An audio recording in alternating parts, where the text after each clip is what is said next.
This is Heliox, where evidence meets empathy. Independent, moderated, timely, deep, gentle, clinical, global, and community conversations about things that matter. Breathe easy, we go deep and lightly surface the big ideas.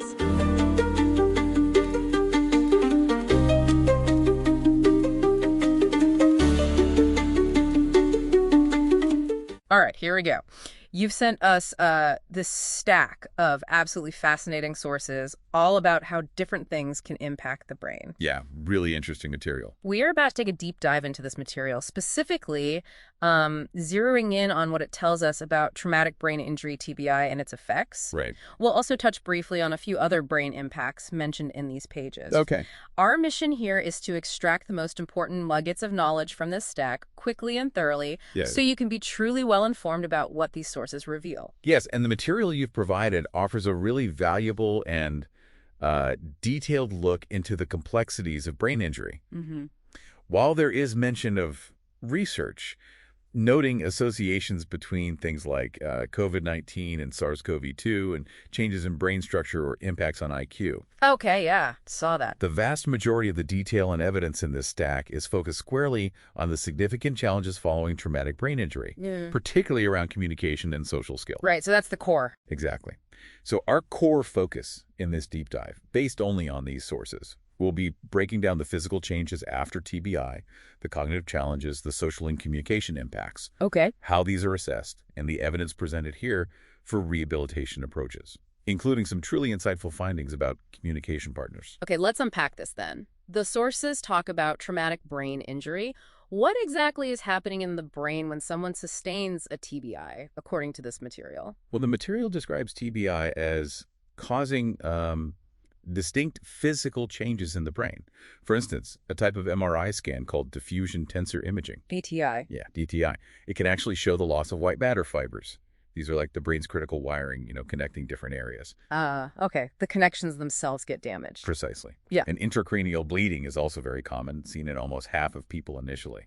Bleeding inside the skull. Right, including bleeds right outside the brain's covering, that's extradural, underneath it, subdural, or right within the brain tissue itself, intracerebral. Wow, multiple types. And the sources also report later ischemic changes.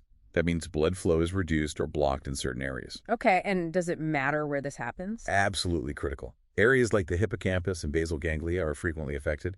The hippocampus is vital for forming new memories. Explains memory problems later, maybe. Exactly. And the basal ganglia are involved in movement and control. Plus, the material notes that acceleration-deceleration trauma. Like in a car crash, whiplash sort of motion? Yeah, essentially the brain being thrown back and forth inside the skull.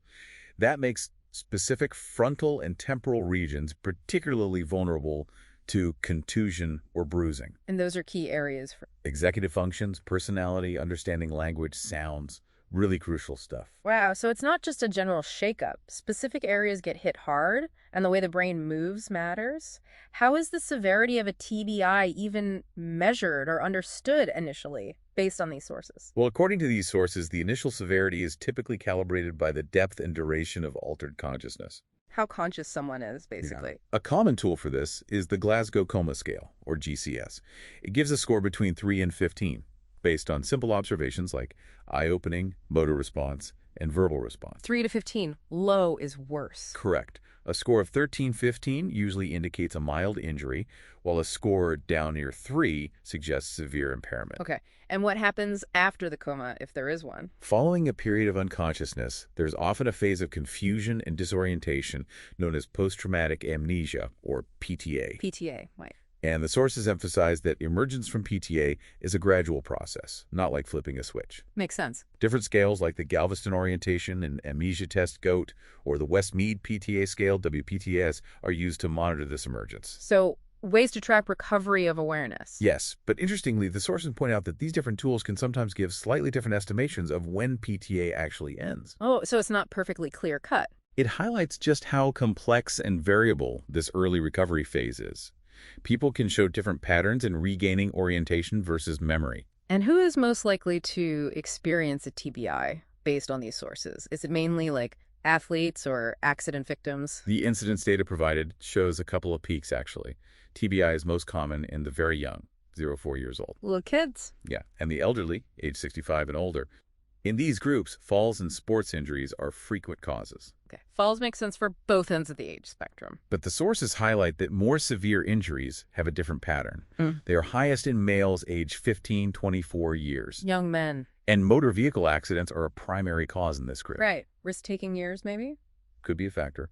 The material also notes regional variations in common causes, which is fascinating. Oh, yeah. Like what? For example, violence being a more common cause in the Bronx, bicycle accidents in parts of China, or blast injuries among military personnel due to recent conflicts. So TBI isn't just one thing with one cause. Depends hugely on age, gender, location.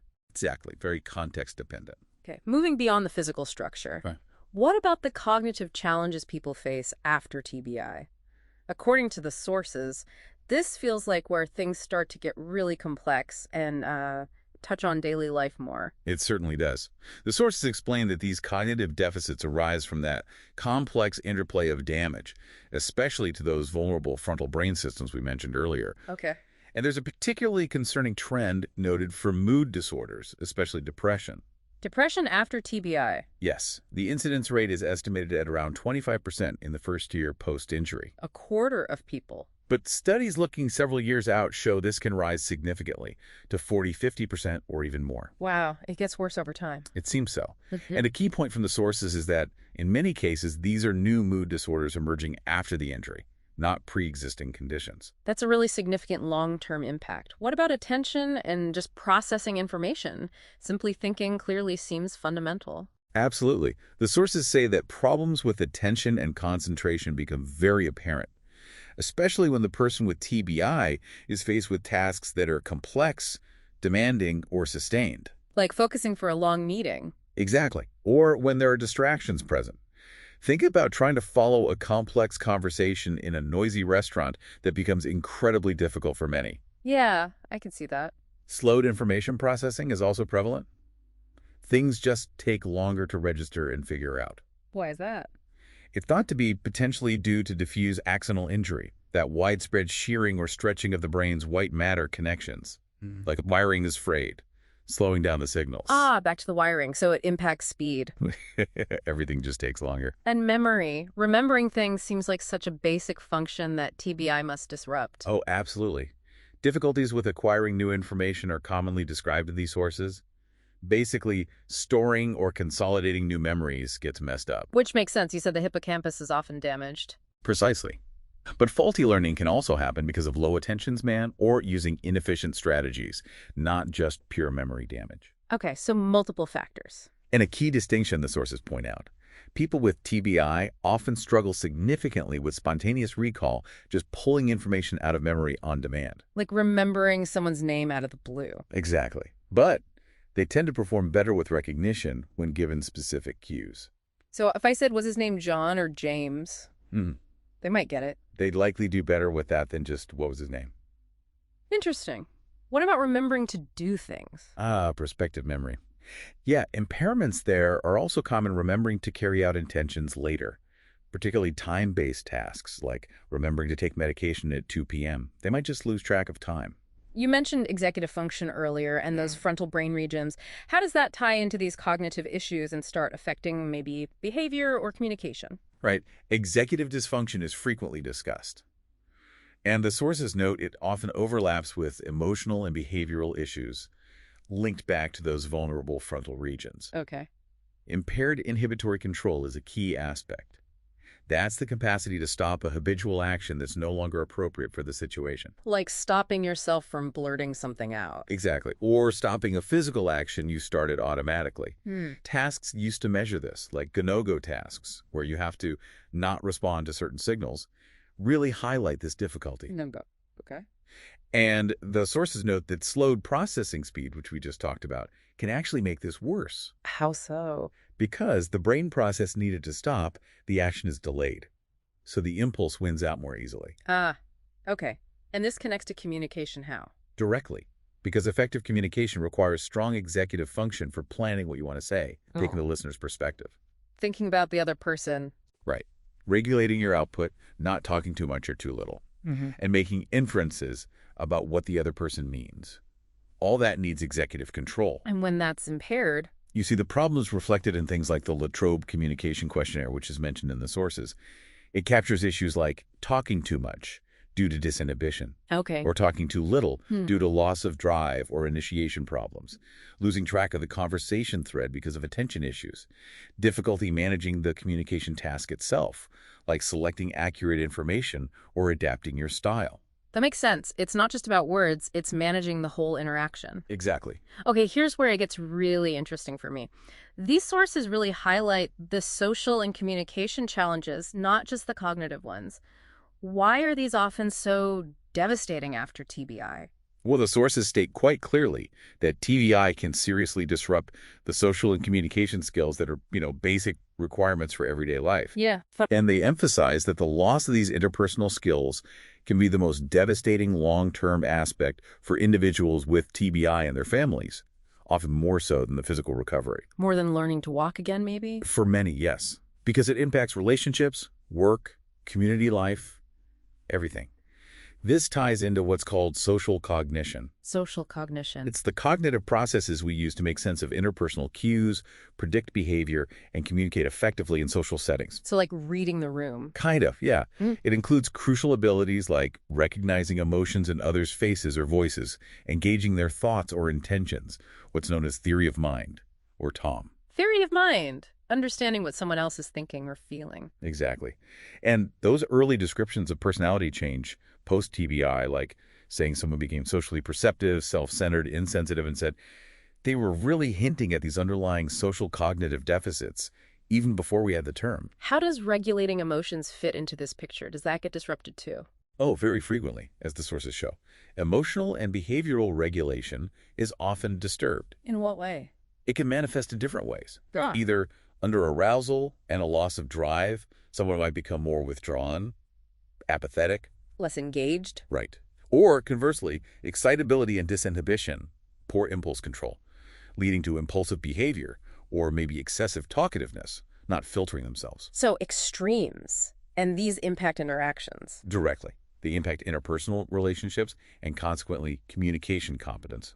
Think about it overly withdrawn or excessively talkative. Both make conversation difficult. True. The sources also mention that many people with TBI self-report alexithymia. Alexithymia. It's difficulty identifying and describing their own emotions. Not just reading others, but understanding themselves. Correct. And this has been specifically linked to lowered emotional empathy, making it harder to connect with others on an emotional level during interactions. So it's really not just about forming sentences or finding words then. It's much deeper understanding the social side of interaction, reading people, understanding context. Exactly. The sources make it clear that social knowledge itself, the unwritten rules and nuances of interaction, can be vulnerable to that brain damage. Okay. Those theory of mind deficits we mentioned, difficulty understanding another person's perspective or intentions, they have a clear potential link to practical communication skills. Like what kind of skills? Things like considering the listener's perspective when you talk, choosing appropriate politeness levels depending on who you're talking to, or using words that reflect mental states like I think, they believe. Stuff we do automatically, usually. Right, but it relies on theory of mind, and that's often impaired. The sources also briefly mention dysarthria. Dysarthria. Speech muscles. Yeah, it's a speech disorder affecting muscle control used for speaking. Occurs in about 1/3 of severe TBI cases. And importantly, the material notes the need for physiological assessment looking at the actual muscle function. Not just listening to how they sound. Exactly. Beyond just perceptual judgments, to truly understand the underlying physical issues affecting speech clarity, which obviously also impacts communication. Okay, so given these complex and sometimes really subtle social and communication difficulties, how do people actually figure out the specifics? What do these sources say about assessment methods? How do you measure this stuff? It's a great question. The sources describe a significant shift in assessment focus, especially as time passes after the injury. A shift how? The trend is moving away from just doing standardized tests in a quiet room towards evaluating functional skills in more real-world contexts. How things work in daily life. Precisely. This is often guided by frameworks like the WHO's International Classification of Function, or ICF. It looks at a person's health condition in the context of their activities and participation in life. Makes sense. A test score doesn't tell you if they can chat with a neighbor. Exactly. The core insight here is that traditional standardized tests might not capture these real-world problems. So functional assessments are absolutely key. What kind of tools do they use for that? The material mentions several types. There are ecologically valid measures like TACIT. Tacit. It uses video vignettes of everyday interactions to assess comprehension of things like emotion, sarcasm, deception. Oh, interesting. Like watching mini movies of social situations. Sort of, yeah. Yeah. See if they pick up on those subtle social cues people with TBI might miss. There are also specific measures for social perception and emotion recognition, like the ACS Social Cognition Battery. Okay. What else? Self-report questionnaires are also important, like the Latrobe Communication Questionnaire, LCQ we mentioned, or the Behavioral Referenced Index of Social Skills, Brissoir. Who fills those out? The person with TBI? Often, both the person with TBI and their communication partners, family, friends, because their perspectives might differ. Ah, good point. What do these questionnaires capture? Everyday difficulties. Issues like talking too much or too little, losing track of the conversation, having planning issues during talk. Real-world stuff. Got it. Anything else? Goal-setting scales are also mentioned, like the Goal Attainment Scale, or GAS. Ah, goal attainment. Yeah, it's used collaboratively with the client to set and measure progress on their own personal, meaningful communication objectives. So it's tailored to the individual. Exactly. And these assessments, the sources say, are crucial not just for identifying specific deficits and guiding treatment planning, But also, they can also help improve the person's own awareness of their communication challenges, which is often a first step. okay, that makes a lot of sense. Now, this material also talks about rehabilitation and treatment. What does the research evidence presented here suggest is possible? Is recovery really achievable, maybe years down the line? This is where the sources offer quite a bit of hope, actually. They introduce the idea of neuroplasticity. The brain's ability to change and adapt. Exactly, its ability to reorganize itself. And they describe a renewed optimism for the direct remediation of impaired processes following brain injury. Direct remediation. So not just compensating, but actually improving the underlying function. That's the idea. It's a shift from older views that thought damage was permanent and you could only find workarounds. So what does the research say? Can it work? Emerging research, according to these sources, suggests that impaired processes can actually be reestablished. How? If remediation targets are highly specific, if attention is really focused during training, and if practice is repeated consistently, attention and repetition seem key. Okay. And this is based on evidence. The material discusses evidence-based practice, EBP. It's represented as balancing the best available scientific evidence with the clinician's expertise and wisdom and the client's own preferences and circumstances, all within the specific context. So combining research with practical reality. Right. The sources mention different levels of evidence like practice standards and guidelines. Are there concrete evidence-backed takeaways from the reviews included here? What actually works? Yes, the evidence review summarized highlights some key findings. One is that treating social communication problems can result in immediate positive treatment benefits. That's good news. Definitely. And this is particularly true for individuals with moderate to severe impairments. And importantly, these benefits are seen even in the chronic recovery phase. Chronic phase. Yeah. Meaning months or years after the injury. Exactly, not just right away. Yeah. So improvement is possible long-term. That's really helpful. What else? Another finding is that using both internal memory strategies like using visualization or association. Mental tricks. Yeah. And external memory strategies like using planners, phone reminders, apps, checklists. Practical tools. Right. Using both showed immediate benefits for memory impairments, also in the chronic stage. Okay. And specifically, using external memory strategies showed significant patient-centered benefits for those with moderate to severe impairments, things that made a real practical difference in their daily lives. So treatment works, which is fantastic news, but the sources also spend a lot of time talking about communication partners, family members, friends, spouses. Why is that so important? This is perhaps one of the most crucial insights from these sources, I think. Communication is fundamentally a two-way process. It's interactive. Right. Takes two to tango. Exactly. Traditional clinical assessments often focused only on the skills of the person with TBI, sort of in isolation. Looking only at the patient. Yes. But the material strongly argues that understanding how communication partners influence interactions is absolutely vital. How the other person talks to them matters. Immensely. Analysis methods, like something called exchange structure analysis mentioned here, have revealed real patterns in conversations. Like what? People with TBI are often asked for and given less information by their partners. Really? Why would that be? Maybe partners try to simplify things too much, or they dominate the conversation unintentionally. Also, the contributions for the person with TBI might be checked more often. Did you mean, are you sure? Or followed up less frequently by their partners. Which could feel like you're being interrogated or ignored. It can unintentionally shut down the conversation or make the person feel less competent. So what's the solution? Train the partners. Exactly. The sources provide evidence that training communication partners is supported by the research. What's the goal of that training? Collaboration. Yeah. Conveying the idea we're doing this together. It's not about fixing the partner, but helping them learn facilitative techniques. Like specific ways to talk. Yes. For example, using supportive, true questions they genuinely don't already know the answer to. Instead of quiz questions. Right. Instead of, do you remember what we did yesterday? Which can feel like a test. Ask genuine questions that invite sharing. Makes sense. They can also learn to balance open questions. What did you think of that? And closed questions. Did you like it? And keep their questions short and simple. Practical tips. Does it work? Importantly, this partner training has been shown to directly improve everyday conversations for people with TBI. It's not just about fixing the person with TBI, it's about improving the interaction itself. That feels like a really powerful approach, focusing on the dynamic. It is. And how is the effectiveness of these kinds of treatments, especially for individuals, studied? The sources mention single-case designs. Is that different from big trials? Yes, it is. While large group studies like randomized controlled trials, RCTs, are often seen as the gold standard for many medical treatments. Right, testing on lots of people. The sources explain that single-case experimental designs, or SCEDs, are also recognized as scientifically rigorous, especially for evaluating specific disorders or treatments for individuals. Why use those? Because large, homogeneous groups of people with TBI can be hard to form everyone's injury, and recovery is unique.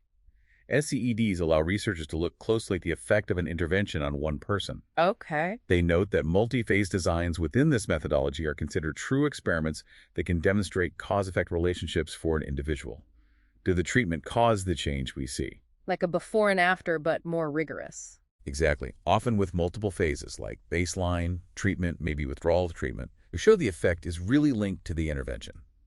Models like MAPE, a model for assessing treatment effect, are based on this and discussed as a way to systematically evaluate treatment impact for one person. So a powerful tool for individualized treatment research. Yes, very much so. Okay. So bringing it all together then, what does this deep dive into these sources mean for you, our listener, thinking about TBI and its effects? What's the main takeaway? I think the key message from this material is that TBI is a highly complex injury. Its consequences go far beyond the initial physical trauma and often manifest subtly, sometimes over a long time. Not just the obvious stuff. Right. It significantly impacts brain structure, leading to these interconnected cognitive deficits we discussed: memory, attention, executive function. But critically, these sources emphasize that these cognitive issues profoundly affect social interaction and communication. And that often leads to the most devastating long-term challenges for individuals and their families. The social piece is huge. It really is. And these aren't simply personality changes people should just accept. They are frequently direct results of the injury impacting specific brain systems underlying these complex cognitive and social cognitive processes. So there's a biological basis for these changes. Very often, yes. However, and this is important, the material also offers a really hopeful message. Okay. Assessment methods are improving to capture these real-world functional difficulties, not just test scores. Right, the functional approach. And evidence-based rehabilitation approaches, including those crucial interventions that involve training both the person with TBI and their communication partners. The two-way street. Show evidence of leading to meaningful improvements. Yeah. Improvements in social integration, quality of life, life satisfaction. And this can happen sometimes years after the initial injury. So recovery or improvement is possible long-term. Recovery isn't always about being cured in the traditional sense, but about making real progress in everyday life and relationships. That seems very possible based on this evidence. We've definitely covered a lot in this deep dive into the sources on TBI. from the physical impacts and how they're measured to the often hidden complexities of cognitive and social communication challenges. Yeah. And finally, the evidence for meaningful recovery through targeted rehabilitation. It's quite a journey. It really is. We've seen how intertwined those cognitive and social skills are and how understanding this connection is absolutely key to effective assessment and support. Right.